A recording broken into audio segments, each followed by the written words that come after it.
Hi everyone, thanks for being here. I am Muhammad Firdaus as the moderator for the forum today. So today we are talking about something most of us have seen change drastically, which is online learning. Just a few years ago, it wasn't the main way to study, but now having a classroom at home is completely normal. Is this new way of learning really better than going to a physical school? Our six panelists are going to share the good points and the bad points using facts that they have researched. First, we welcome Sir Lukman Bahaki, a senior lecturer from College Vocational Seri Iskandar.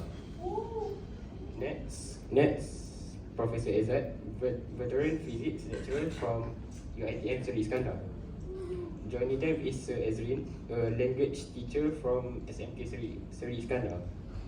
Now let's hear from our students, starting with Mr. Kaizar Kwan, a final year business student from University Technology Petronas. And next, we also have Mr. Farhan, a first year computer science student from College Polytech Mara, Ipoh.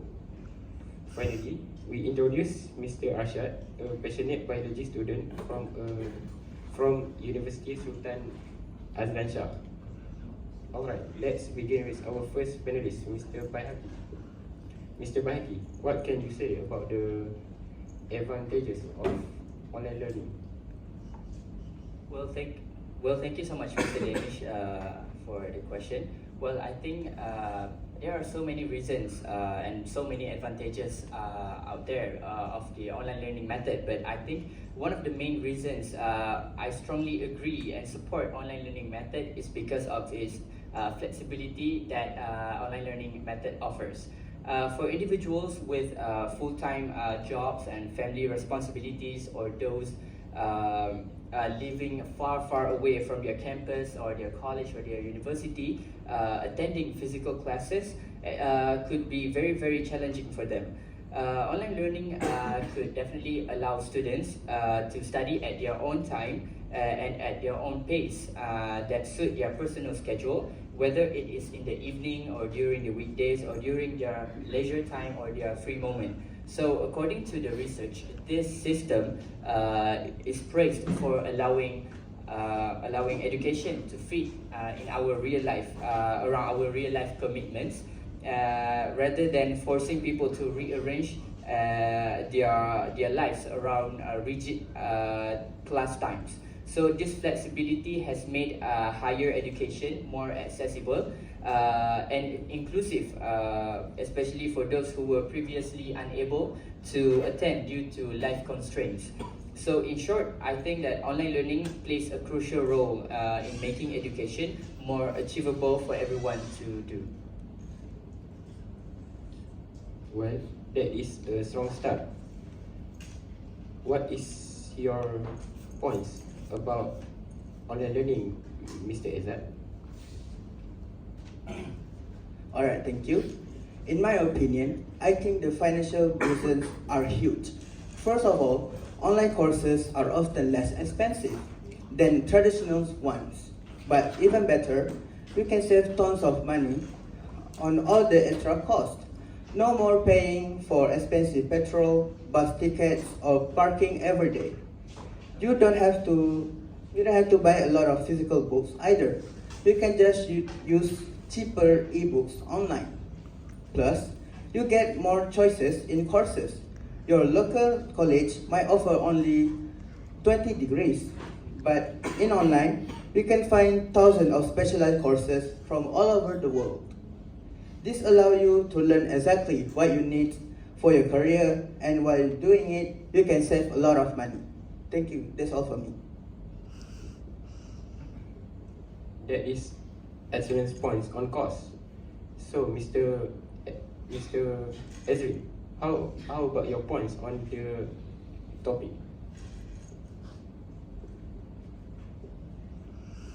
Well, I personally believe that online learning is actually great for making you a better worker.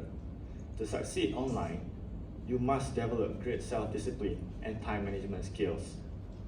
There's no teacher checking on you every 5 minutes. You have to become organized, and those are the skills that every company are looking for when you apply for it. It makes you a more independent learner, and that confidence is a huge advantage. Also, we simply cannot forget the comfort factor. Studying from your own quiet desk, wearing your favorite comfortable clothes, that all helps you feel relaxed and focused, which in turn definitely helps you learn better. That will be all from me. Okay, those are all very convincing benefits. Now let's move on to the other side. Mr. Kai, what is the downside of online learning?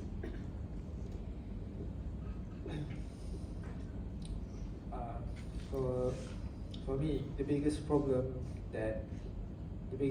in online learning is, I think many students can agree with me, is the feeling of being lonely and isolated. Learning is supposed to be social, it is supposed to be interactive.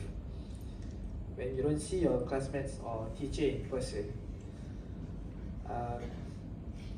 you miss the face-to-face conversations, you miss the study groups in the library and the friendship bonding. The e-learning industry really highlights this issue. It also means you need too much self-discipline. It's easy to get distracted or just put things off until later. It takes a huge motivation all the time when you're just sitting alone at the home. For many people, that lack of structures, it makes it harder and not easier to succeed. I think that's all my points. Thank you, Mr. Kai. Let's move on to Mr. Farhan. So, Farhan, what is your points about online learning?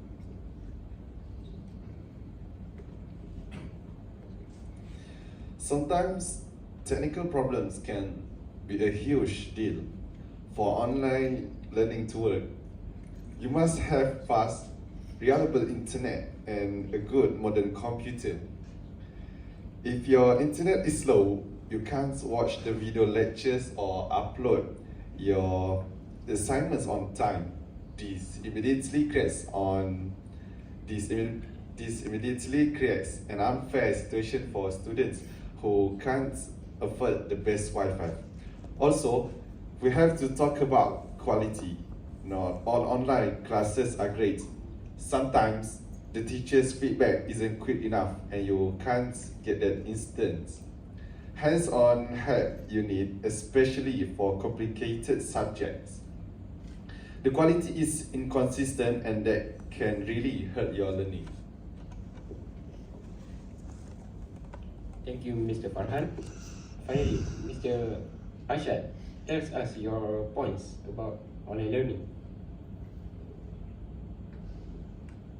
I worry about long-term effects of spending hours on a screen, being glued on a computer for all day long is simply bad for our physical health. It causes eye strain, bad posture, and most of the time we don't go for exercise. We need a break. Some people still think that an online degree is better. So, although it's getting better, they think that an in-person degree is more serious or rigorous. We need to put our time and effort in confidence that in the end it will pay off when we look for a job. So, that's from me. Thank you, Mr. Arshad. So, We have a clear split. Now let's mix it up and ask each other some questions. Mr. Kyle, since you are concerned about loneliness, what do you say to Mr. Ezrin's point that online learning teaches great self-management skills? I do think that's a good point about self-management, but I still want to ask for clarification, Mr. Ezrin. Does the pressure to be disciplined actually make things too hard for students? When you combine that pressure with the loneliness of studying alone, I think it makes the process too stressful and leads to many people to give up instead. We need to be realistic about that emotional cost, and not every student can handle the pressure.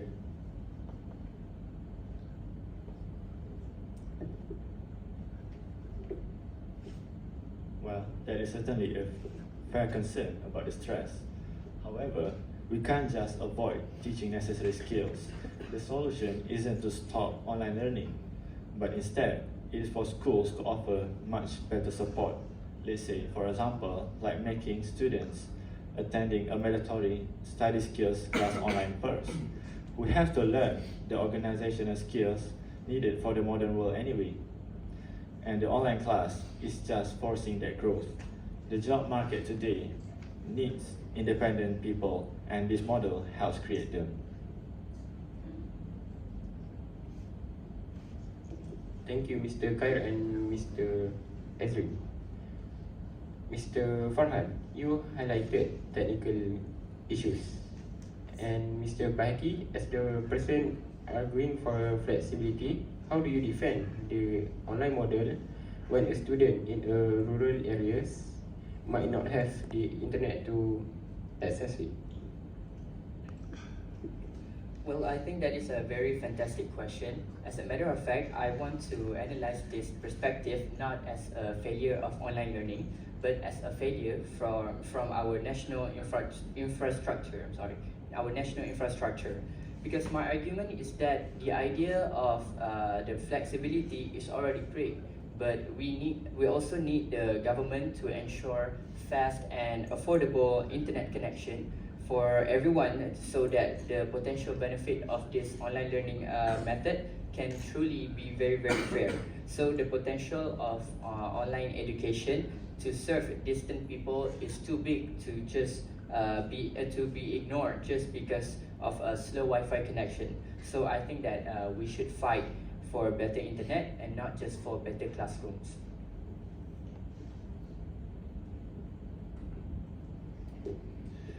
Yeah, that's true, but until that is fixed, the convenience you talk about is only for the people who are already rich enough to have good internet.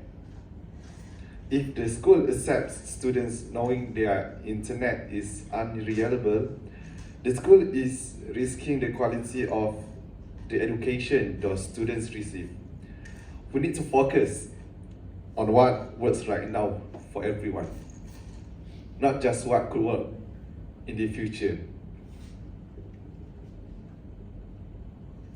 Thank you, Mr. Bahaki and Mr. Farhan. So, Mr. Ezad, you said the money saved is a huge pro, and Mr. Arshad, does that financial benefit change your mind about the health risk of increased screen time? That is a smart way to look at it, but constant screen time is still a problem. My new question is, what is the simple things that school platform can do to remind students to stand up, stretch, and look away from the screen every other hours?